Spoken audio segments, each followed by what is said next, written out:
Hey guys, it's Nate Zielinski. We are out here doing some walleye fishing. Today, it's all about the bread and butter techniques. Literally, no matter where you're at, I mean, the Midwest, the Rocky Mountain regions, anywhere you go that has walleyes, guys, these are the techniques, so they're basically the foundation of walleye fishing. We're gonna talk about jigs and rigs. We're gonna show you a couple techniques of each, and we're gonna catch some fish doing it. We're gonna walk you through kind of the small details. You're gonna put more fish in the boat. When it comes to jigs and rigs, I think it's all about those details. You can do a million different styles of each of those, but again, the small details catch the fish. And today, guys, you couldn't have probably worse conditions for walleyes. It's midsummer out here. We're actually doing our live broadcast tonight, so actually in like 2 hours we had to run into the studio to do the live broadcast. So this is filmed literally hours before you're going to see this content. But it's high skies. So I mean, it's 90 degrees out here, dead flat calm. We got loud music blaring in the background, inner city, midday. So guys, less than ideal conditions. We're going to catch some fish doing it. So we're going to start off with jigs. When it comes time to jig fishing, guys, there's a million different things out there. Again, you could have a plain lead head and you could drop it over the boat with,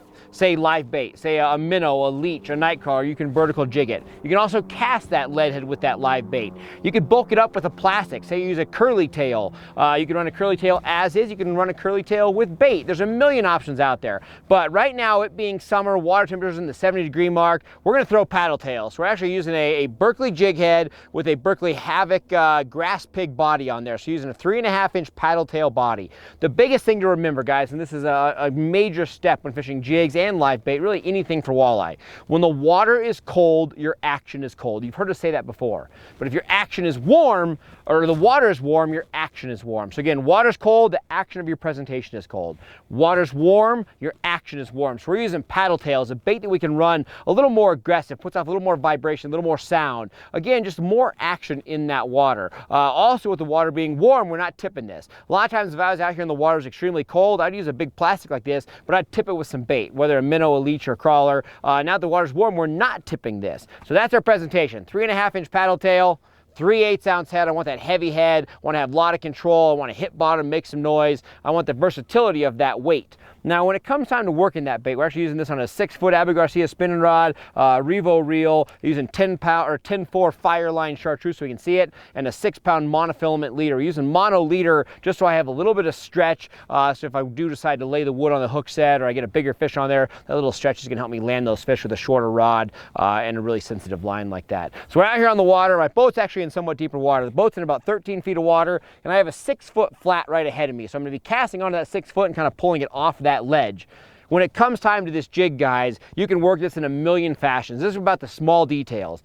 I can probably put on 5 or 6 different styles of plastics. I can put on 5 or 6 different colors of plastic. So whether again between the shape and the color of the bait, so much comes into the action. So I'm gonna take this bait out here, I'm gonna make a cast. But when it comes time to working this bait, you have options. You can do a slow lift. You can do a fairly aggressive snap, and you can do a swim. Those are probably the most 3 common techniques for working this plastic. Any of these techniques, I'm always gonna do it on a tight line. You see so many jig fishermen that are gonna raise their rod and drop their rod tip, making that bait plummet down or fall down fast. It's really a negative effect. It falls fast, which sometimes those walleyes will grab it, but if you hold your rod high and let that jig pendulum back down, it gives the fish more of a chance to take the bait. The more chances you give the fish to take the bait, the more fish you're gonna catch. So again, whether I'm doing a pop, I start with a tight line, I snap it up, hold my rod high, and let it swim back down. So that's your very general single hop. So popping it, hopping it, snap it up, let it flutter down. Snap it up, let it flutter down. And I'm anticipating that bite coming as that jig falls back down to the ground. So that's your generic, very typical hop or pop, bringing that bait back. And I'm hopping up a foot, letting it flutter back down. So hopping up a foot, let it flutter down. You also have a lift. A lift is gonna be more of a swimming motion. So very similar stroke, just doing it a lot slower. So instead, you're not getting that real aggressive start to that hop. You're just lifting it up and letting it flutter it down.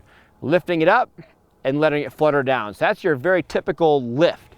And then the third thing that is probably easiest to do, especially if you're learning how to use paddle tails or learning how to swim plastic like this, even call it a swim bait, is just a very typical reel and retrieve. So at this point in time, I don't lay the rod flat, I elevate the rod just a little bit, and I'm gonna do 3 cranks on the handle. So I'm gonna go 1, 2, 3, and then stop.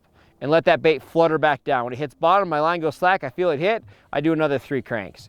With this technique, they're gonna take it on the fall as well as on the retrieve. So on the previous jigs where I'm hopping it or lifting it, all my bites are gonna come on the fall. That bait's gonna come up, they're gonna come up to and ambush it. As it starts fluttering, so they're actually gonna put it in their mouth. As opposed to the reel stop, they're gonna hit it on the way to you and on the fall. So you can really anticipate those bites coming in any of those fashions. So again, 3.5-inch paddle tail, those are the 3 most common strokes you can do. Now in those strokes, you can hop the bait 3 inches, 6 inches, 12 inches. I mean, there's some bites where you're doing a crazy aggressive, 18-inch or 2-foot stroke on those baits. But the biggest thing is play with them. Try the hops and pops where it's a little bit more aggressive of a hop. Let it flutter down. Try those slower lifts as well as trying those reel retrieves. Play with the different heights and speeds of all of those until you find that winning pattern. Once you find that winning pattern, continue it. You're going to catch a lot of fish doing so.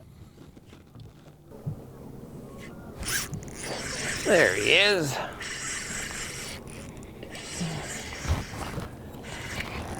Tell ya, just play them strokes, works every time. That one spit it right out.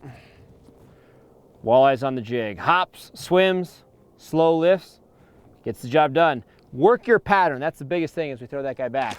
Play with it. Again, everybody I talk to 100% switches jigs. They make a cast, make 5 casts, whatever the case may be, and they switch colors. They switch to a curly tail. They switch baits. When in reality, with this style fishing, the stroke and the movement of that bait is far more important than a lot of other things. Literally, have you covered it all?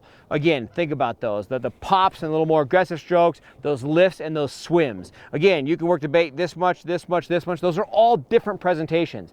Give the fish all the presentations before you switch baits. I promise you, those little things, the tiny details, is what catches more fish at the end of the day. Live bait. Now when it comes to live bait rigging, again, the sky is the limit. You hear so much of the traditional way called a Lindy Rig, which is basically a live bait rig. You have a sliding weight, a barrel swivel, 3 to 5 feet of line, a single hook, and then your leech crawler or minnow. And that's the traditional Lindy Rig. Then you also have variations where you have a lot of guys pulling a bottom bouncer with that same style hook, or a bottom bouncer and say a harness, which would be 2 hooks. Sometimes even put a blade in front of it, have like a small Colorado blade to add attractant. But guys, probably the biggest thing that's sweeping the nation is the technique called slow death. This was developed by a couple of walleye pros, our good friends, Kavias, Parsons. They put a lot of energy into this. But guys, again, it's the idea of eliminating blades and eliminating a lot of the fluff of a live bait rig and putting all of your action into your live bait itself, which is basically a crawler. So now you're taking a hook, putting a large bend in it, and you're actually getting your hook to spin and rotate,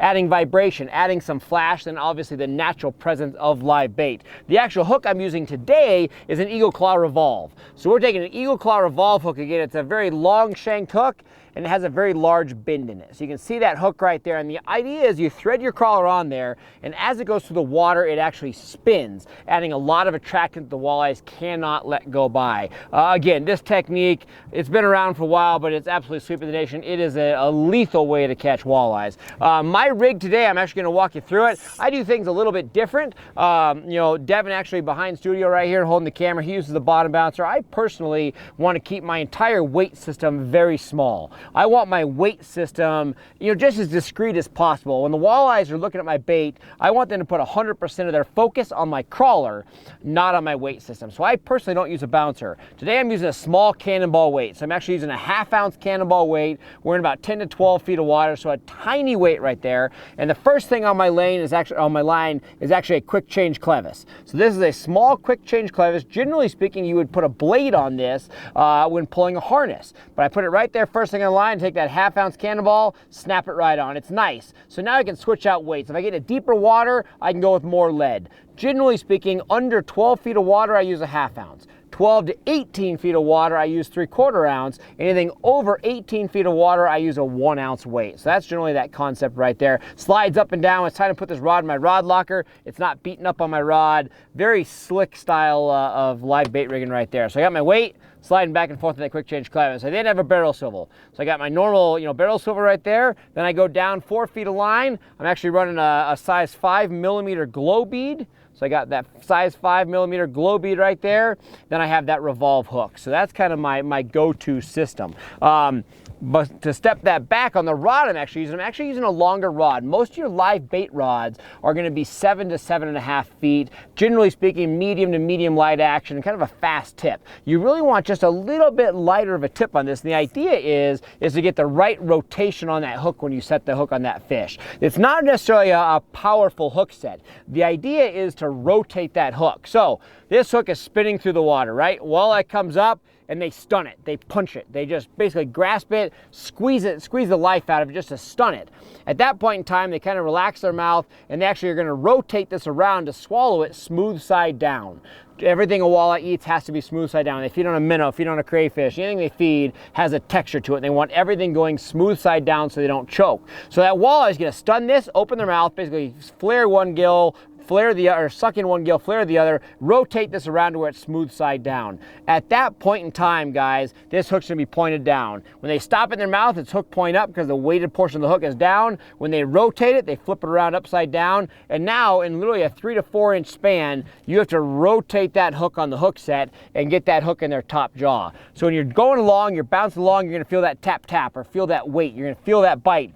And all you do is start off slow. You basically sweep that rod about a foot real slow. When you feel the weight of that fish, feel that pressure, then you stiffen it up. But the first foot, first 10 inches of that hook set is nothing more than a subtle sweep, getting that hook rotated. Once it's in their jaw, you feel that weight, stiffen it up, fish on every time. So again, this rig, it's all about the small things. Throw the bead in front of there. Use a smaller sliding weight so you don't spook those fish. But most importantly, when you get that bite, start off subtle and then stiffen it up. The biggest mistake we see anglers make is they miss a bite. After you miss a bite, everybody goes faster and harder. You miss that bite and people really start getting after it. And the problem is that hook's coming out of their mouth sideways because those fish are in the process of rotating it and you're swinging on that hook set. So again, in this situation, slow it up. Start off slow, feel that pressure, stiffen it up, fish on every time. Now we're gonna talk about actually putting our crawler on here. So we're gonna take a crawler. These crawlers are getting pretty warm on me, but got this crawler right here. I'm gonna start off right at the tip of that crawler. Hook it right by the tip of that crawler. I'm gonna thread it down the hook.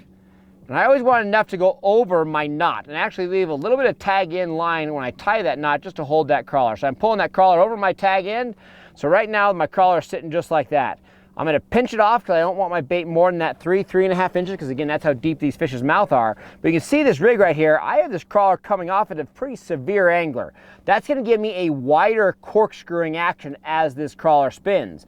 Now, if I were to pull this crawler up on the hook and have it really coming off on the solid shank of the hook, that's gonna be a narrow spin. So this is gonna be a really narrow, tight spin, not covering a lot of water, as opposed to you pull it down, really coming off at that hard angle, coming off the second bend of the hook. That's gonna be a nice 4 or 5 inch spin, big prop action, tends to draw a little bit more fish in. The fish see it better, keeps it off the bottom, and at the end of the day, helps me catch a few more fish. So that's my live bait rig, guys. I drop this down. Let's see if we can't catch a fish. Got a little twist there.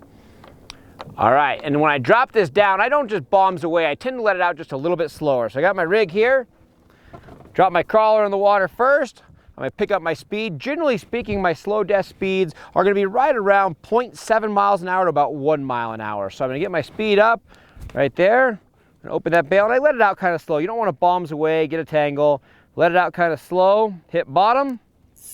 Let out a little bit more line. One of the biggest things we do is we keep it close to the boat. So many anglers will cast out line or hit bottom and let out a ton of line. And in reality, you want it close to the boat. The closer it is to the boat, the more severe angle it is. As you hit rocks, as you hit snags, that line's so steep, it just goes up and over them. So you can go through a boulder field and this weight's just gonna drop in, come out, drop in, come out. So again, that severe angle is actually key to this technique. Don't let out a lot of line. Don't get it way out there. Keep it close. It's gonna be really the right technique for you. And I really have the rod light in my hand. I'm not death gripping, I'm not holding it back here. I float it. I like to put my finger right up on that rod blank and I'm just feeling what that bottom's like. I personally am not an angler that throbs the rod. I don't work my rod. I don't move it. I don't bounce it. I just drag it along, focused on what that bottom's like. Sand, mud. You can see my weight sticks a little bit. But again, I'm floating that rod. Super nice. Then when I get that bite, it's going to be a sharper tap, tap. When I get that sharper tap, tap, I pause just a second. I sweep it forward for that first foot. Feel that pressure, stiffen it up, fish on every time. Again, the small details. Again, most importantly in that hook set, how you hook your crawler, think about the smaller weight system, the bead, all of those type things are going to go into the small details. They're going to catch you more fish at the end of the day. Exactly. Fish. There we go.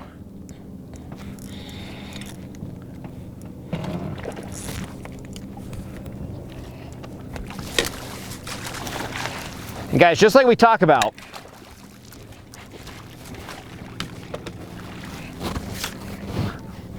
alrighty, fish popped right through the net, but just like that, you see, every time you do that hook set right, that hook, twist them out of there, is stuck right there in that top jaw. Nice walleye there. And again, the concept, guys, with this hook is as these fish roll around like we talked about in the beginning, how they take it. It's all about that slow hook set to rotate that hook back to the top of their jaw. Again, with this technique, as much as it is the right rig, hooking the worm right, and everything that we talked about, a lot of it also is all about that hook set. You feel that bite, you start off with that subtle sweep, rotate that hook to their top jaw, finish it up, you land that fish every time. Hey guys, now we're switching up to talk about a form of a rig. We talk about rigs, everybody thinks about live bait rigs, but a form of that is the slip bobber, guys. It does not get more traditional than the use of an everyday slip bobber. And I'll tell you, you see a lot of anglers that have moved away from the slip bobber, but any time that you can put bait right in a fish's face and leave it there, hold it there, oftentimes those fish can't resist and they take the bait. So again, if you're not using slip bobbers, I encourage you to. If you do, let's talk about those small details. So I've got a traditional slip bobber. On my reel right here, I have got a normal bobber stop. This is a string bobber stop. I actually burn the end so it doesn't unravel, and I leave my bobber stops long. I can still reel them on the reel, I can still cast, but it gives me a little bit of leverage where I can tighten those down once I find that exact depth. Then I have a Balsa slip bobber. One thing I do different on my slip bobbers, instead of running the line through the top, I actually drill a small hole in the bottom. That way my line stays underwater. So if I get a windy day, I don't have exposed line blowing around, causing my slip bobber to drift, basically more than it needs to. So I drill a hole through the bottom of my slip bobber, run my line right through there so it can slip. I then go down to a split shot, and I have a fairly large split shot right there. And then one of the big things that I do that's different than others, a lot of guys just run a regular hook. I run an ice fishing jig. So I run a real small ice fishing jig, add a little extra weight so it kind of pegs my live bait, as well as adding just some general color just to enhance the technique and get those fish to strike a little bit more aggressively. This is actually a JR's Tackle, little ice fishing jig right there, a Moon Glow. So great bait right there, excuse me, a jig and eye. So I'm actually gonna take this rig, I'm gonna set my depth. So I'm sitting right here, and again, I have a nice piece of structure here. So I have a nice ledge that's about 10 feet, dropping down into about 14 feet of water. I'm gonna take a marker buoy. Some of you still carry these, some don't. You could just cast out this bobber and you'd be fine. I wanna make sure that my bobber stays in the exact depth I want it. So I'm gonna take a marker buoy, actually gonna toss it out right there, right on that edge. That's gonna sink to bottom. I'm gonna take a depth finder. This is just a large piece of lead. I'm gonna hook it on there, and I'm gonna cast this out. I want to sink this bobber anywhere between 6 and 8 inches to where it's buried in the water. I can see it still down there, 6 to 8 inches off. That way it's sinking. When I take this weight off, that means my bobber is going to float up, and my live bait's going to be 6 to 8 inches off bottom. So I'm going to take this out here, cast it fairly close to that marker buoy, let it sink down there. You can see the bobber sink, so I'm still a little shallow. So I'm about 2 foot below the surface. So I'm going to take this bobber stop that's right here. I'm gonna slide it about 13, 14 inches. That's gonna put me right at that 8 inch off bottom. I'm gonna tighten that down, and I know I am set. I'm now gonna reel up, take off that weight. I'm gonna put on a live night crawler. So I got a big Canadian crawler right here. I'm gonna take this juicy crawler. I'm gonna hook it right through the head. Right through that dark part. It's a good lively one. So single hook right there, and I'm gonna pinch it off. I'm gonna anticipate the walleyes we're catching are probably in that, say, 17 to 20 inch range. The average mouth depth on that fish is about 3 inches. I wanna make sure that when they come up and they choke that whole thing in, that if it hits the back of their throat and they close their mouth, they're still getting hooked. So I always use a long enough live bait to the size mouth of the walleye I'm catching. So there you go. So I got my bobber stop set for about 8 inches off bottom, my slip bobber, split shot, and then my ice fishing jig there with a live crawler. I'm gonna pitch it out right there next to that marker, and just let it sink. Now the big thing with this is while that sits there and these walleyes start approaching it is the hook set. You're gonna see a million styles of hook sets when it comes to slip bobbers. You see guys reel down and just bust them hard. You see guys do a sideways swipe. What I do is I just reel. So all I do is I put my rod, again, not quite flat, a little elevated more than flat, and all I do is reel fast. You'll have guys argue with this, but at the end of the day, hands down, with all the slip bobbering I do, I lose less fish with that style hook set. So again, there's no hook set at all. All I do is lay that rod right there and just crank away, at a fairly fast pace, and those fish get stuck every single time. The problem with the hook set is your rod line's laying flat and then it goes down. You have a 45-degree angle. Even with that sweep, you don't collect all the line. Even with a 10-foot rod, you don't collect all the line. And those fish feel that approach coming, and it enables them to spit the bait before you actually get a true good hook set on there. Reeling, it almost just sneaks up on them and gets them every time. So again, now you're just sitting there, and you can see as I have waves coming, that bobber almost sinks and comes back up. I have it set with enough weight to where it is right on the edge of being buoyant. Again, if I took off the split shot, that bobber would be sticking straight up. It'd be far more buoyant, almost easier to see. But the problem is, as those walleyes feed on that, they'll feel the resistance of that bobber. The way I have it set there, they just barely close their mouth on it. That bobber's gonna sink, they're never gonna feel it, never gonna know what's happening, and give me the advantage of getting that hook set and having the great opportunity of catching those fish without them knowing I'm here. And again, you can set whatever license you have. You have a second rod stamp, you're able to use 2 rods, put out 2 slip bobbers, or set this as your dead stick and throw a jig. But we're sitting right on the edge of this. You can see fish on the graph coming through. We have fish right on bottom. We have fish a couple feet up. Right as they swim near that bobber, they're gonna grab it. We'll do that real hook set. We'll have that fish on. Oh, bobber's going down. There we go. You can see my stop. We always bow right there. Bow it right there. Oh, came up. That one came up quick. Oh. Great fish. I tell you, great thing about those slip bobbers, right there, top of the jaw. It's a nice walleye. Great fish. Get that guy back. And that's what it's all about, guys. So we did it all. So literally talking from jigs to slip bobbers to live bait rigs and everything in between, but it's all about those finer details. Again, the concept, the lost art of slip bobbering, literally putting the bait right in front of those fish to make them take that bait. That just, all these things are the grassroots, the literally of walleye fishing, the bread and butter of everything. So try them out, but again, focus on the small details, the little things. I promise you're gonna go a lot further and catch you a lot more fish at the end of the day. Again, try these simple techniques, hopefully they work for you.